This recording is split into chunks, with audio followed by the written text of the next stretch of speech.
العلم هو النور الهادي والمفتاح لكل الخير من يرد الله به خيرا.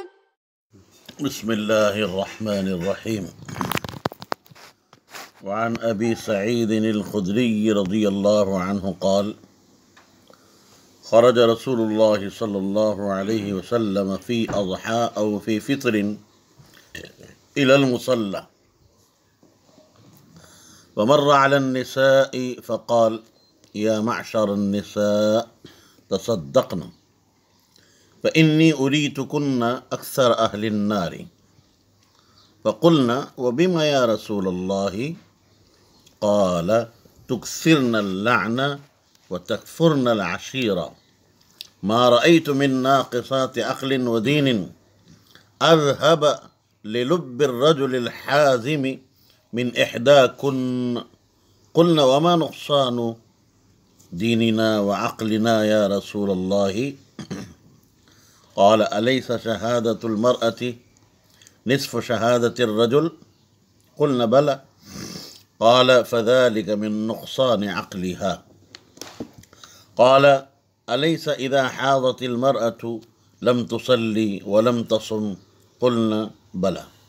قال: فذلك نقصان دينها. متفق علیہ۔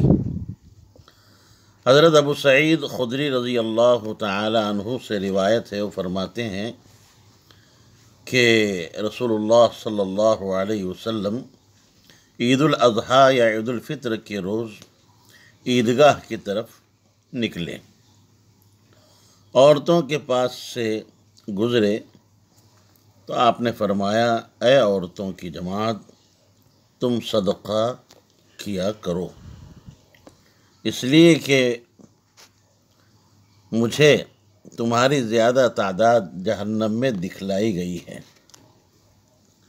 یہ سن کر عورتوں نے عرض کیا: یا رسول اللہ، اس کی کیا وجہ ہو سکتی ہے؟ حضور صلی اللہ علیہ وسلم نے ارشاد فرمایا: تم اکثر لعن طعن کرتی رہتی ہو اور خاوند کی ناشکری کرتی ہو۔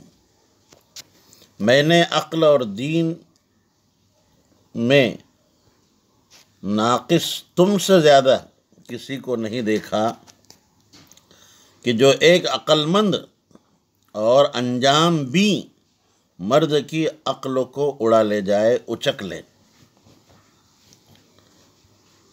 یا رسول اللہ، ہمارے دین و عقل کا کیا نقصان ہے، کیا کمی ہے؟ آپ علیہ السلام نے ارشاد فرمایا: کیا عورت کی گواہی مرد کی گواہی کے نصف نہیں ہے؟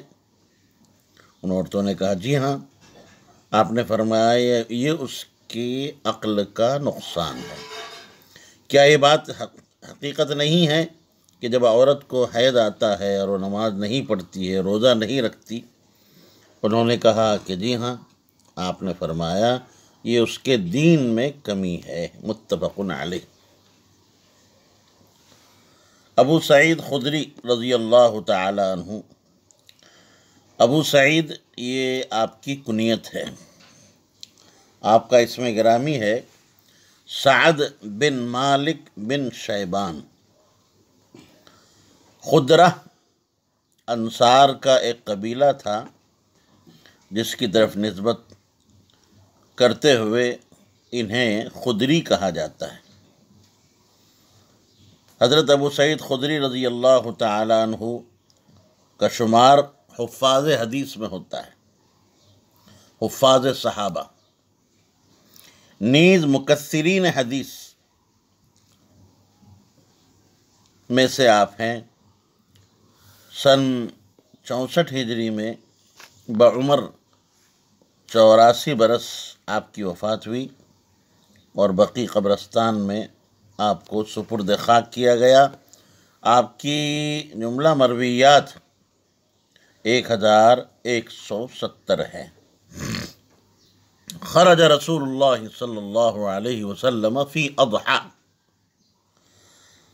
اضحیٰ کا واحد اضحیٰۃن، یہاں پر مضاف محذوف ہے، ای فی عید الاضحیٰ،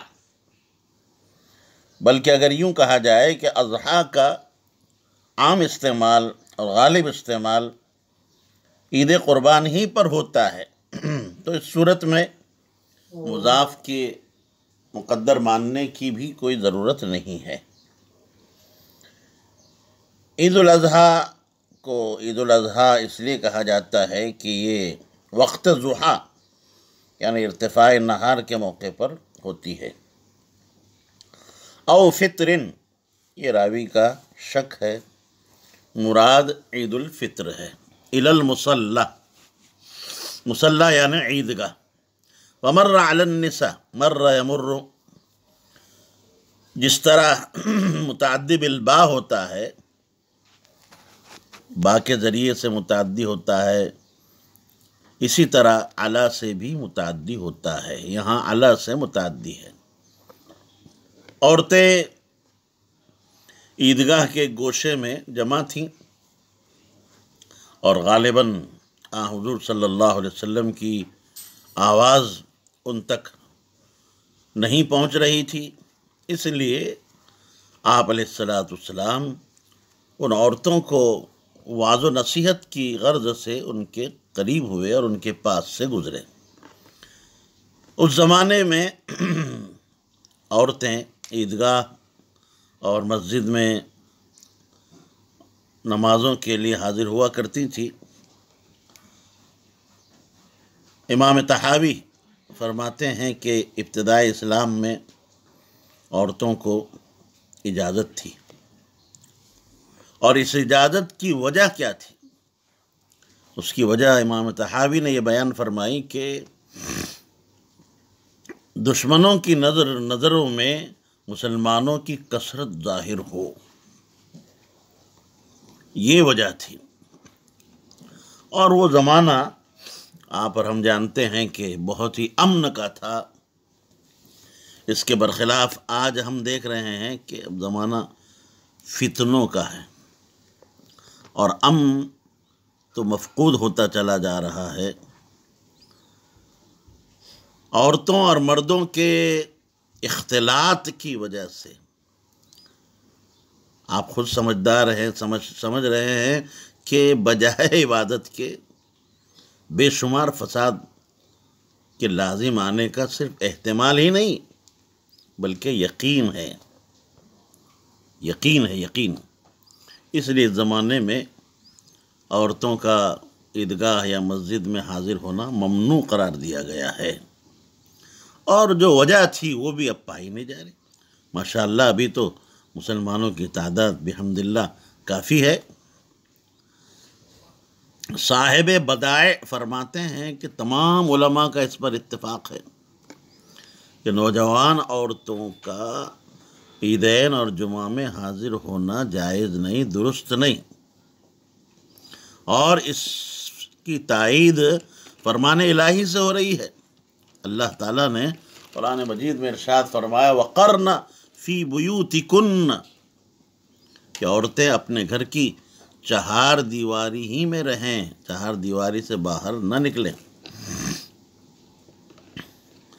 اما عائشہ رضی اللہ تعالی عنہا نے اپنے زمانے کی، جو کہ نہایت پاکیزہ اور عفت کا دور تھا، فرمایا اگر اللہ کے رسول صلی اللہ علیہ وسلم اس زمانے کی عورتوں کو دیکھ لیتے کہ انہوں نے آپ کی وفات کے بعد کیا کیا نئی باتیں پیدا کی ہیں، کیا گل کھلائے ہیں، تو یقیناً آپ انہیں مسجد آنے سے روک دیتے، جس طرح کہ بنی اسرائیل کی عورتوں کو روک دیا گیا تھا۔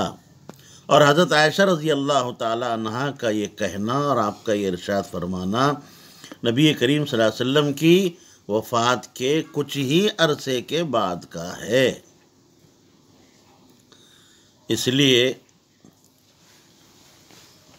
فتنوں کے سد باب کے لیے عورتوں کا اس زمانے میں مسجد آنا ممنوع ہے۔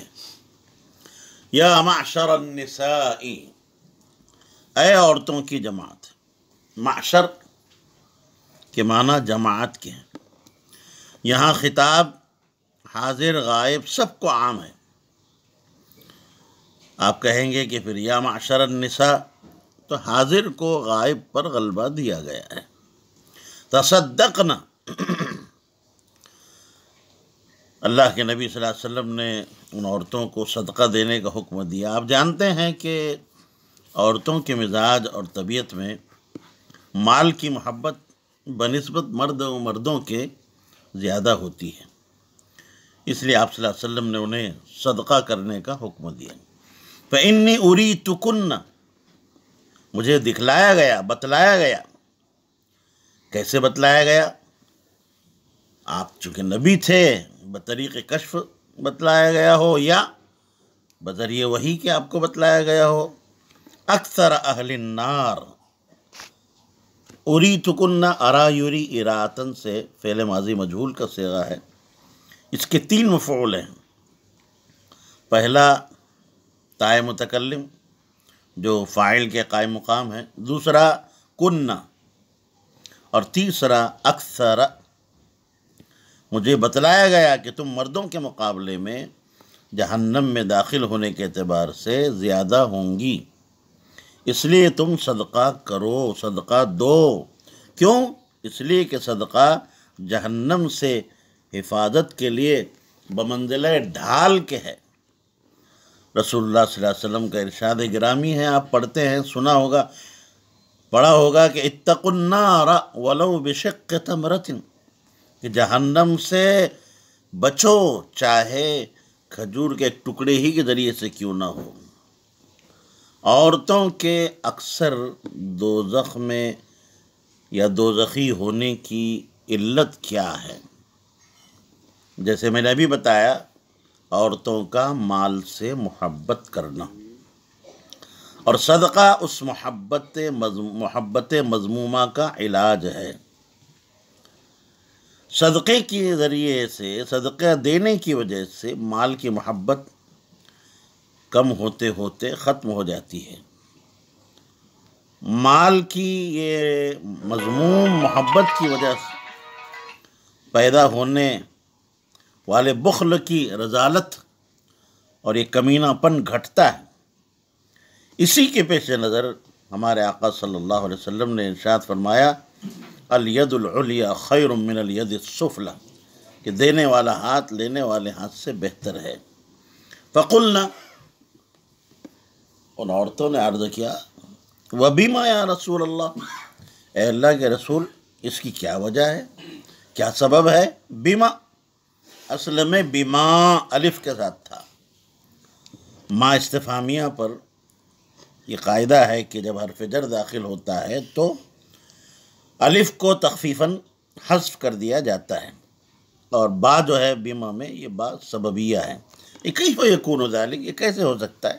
یا بھی ای شیء نکن اکثر اہل النار، کس وجہ سے ہم جہنم میں سب سے زیادہ ہوں گے؟ آپ نے اس کی وجہ بتائی، 2 باتیں ارشاد فرمائی۔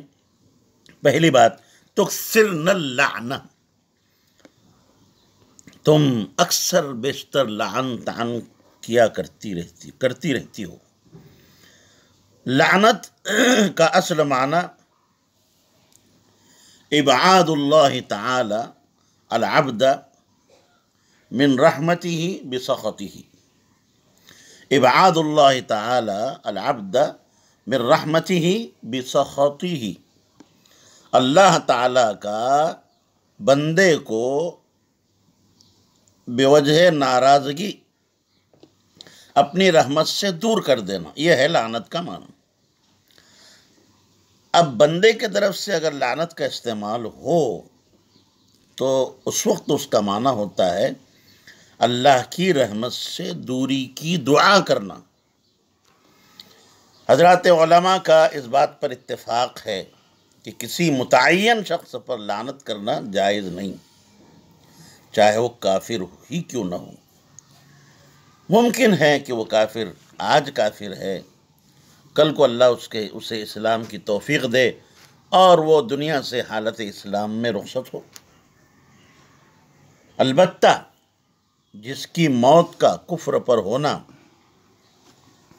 شارع کی جانب سے معلوم ہو جائے، جیسے ابو جہل وغیرہ، یا مستقبل میں اس کی موت کا کفر پر ہونا یہ بھی اشارے کی طرف سے معلوم ہو، تو پھر ایسے لوگوں پر لعنت کرنا جائز ہے، درست ہے۔ جیسے ابلیس، شیطان، ہم سب اس پر لعنت کرتے ہیں، تو لعنت کرنے میں کوئی حرج نہیں۔ اللہ کے نبی نے تکثرن اللعنہ فرمایا، یہاں التقیید بالاکثار، اس کی کیا وجہ ہو سکتی؟ اکثار یعنی کثرت کی قید کیوں لگائے؟ اس لیے کہ عورتوں کی زبان پر اس طرح کے کلمات غیر اختیاری طور پر جاری ہوتے ہیں، اور عورتیں اس کی عادی ہیں، حالانکہ اللہ کی رحمت سے دور کرنے کے معنی کا قصد نہیں ہوتا، یوں ہی بولتی رہتی ہیں، اس لیے اکثار کی قید لگا کر تخفیف فرما دی گئی، یعنی اکثار پر جہنم کی وعید ہے، کثرت ہو تو وعید ہے۔ وَتَكْفُرْنَ الْعَشِيرَ، عشیر سے مراد شوہر، عشیر بروزن فعیل معاشر کے معنی میں، شوہر کے احسان فراموشی یا شوہر کے احسانات اور حسن معاشرت پر شکر گزار نہ ہونا، یہ عورتوں کی عادت ہوتی ہے۔ شوہر کے احسانات اور حسن معاشرت پر عورت کو شکر گزار ہونا چاہیے۔ حدیث میں ہے، اللہ کے نبی صلی اللہ علیہ وسلم نے فرمایا، مَن لَّمْ يَشْكُرِ النَّاسَ لَمْ يَشْكُرِ اللَّهَ، جو لوگوں کا شکر ادا نہیں کرتا وہ اللہ کا بھی شکر ادا نہیں کرتا۔ اس لیے عورت کو اپنے شوہر کا احسان مند اور شکر گزار ہونا چاہیے۔ مَا رَأَيْتُ مِن نَاقِصَاتِ عَقْلٍ وَدِينٍ، من ناقصات، من زائدہ ہے برائے فائدہ، فائدہ کیا ہے؟ استغراق نفی کا فائدہ حاصل ہو رہا ہے۔ مفعول محذوف ہے، وہ ہے احدن، مفعول محذوف احدن کی صفت ہے۔ اذهب، یہ احدن محذوف کی صفت ہے۔ للب الرجل الحازم، لب وہ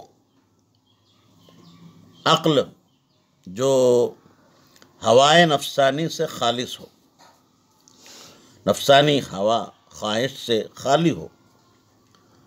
یہ عقل جو ہوتی ہے، انسان کے قلب میں اللہ کا نور ہوتا ہے، جس سے معنی کا ادراک ہوتا ہے،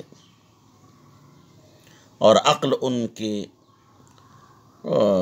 عقل انسان کو برائیوں سے روکتی ہے۔ الحازم، یہ الرجل کی صفت ہے، للب الرجل الحازم، اپنے امور کو ضبط کرنے والا، انجام بھی میں نے ترجمہ کیا تھا۔ لب کے ساتھ الحازم کے ذکر کرنے میں ادھر اشارہ ہے کہ عورتوں کا فتنہ عظیم ہے، جو عقل والوں کی عقلوں کو اڑا لے جاتی ہیں۔ جب حازمین کے ساتھ یہ معاملہ ہے تو جو بیچارے غیر حازم ہیں وہ تو بدرجہ اولیٰ ان کے فتنوں کا شکار ہوں گے۔ یاد رہے، عورتوں میں نقصان عقل اور نقصان کا اظہار عورتوں کی تحقیر کے لیے ہرگز نہیں ہے، بلکہ قدرت کی اسی تخلیقی توازن کی طرف اشارہ ہے۔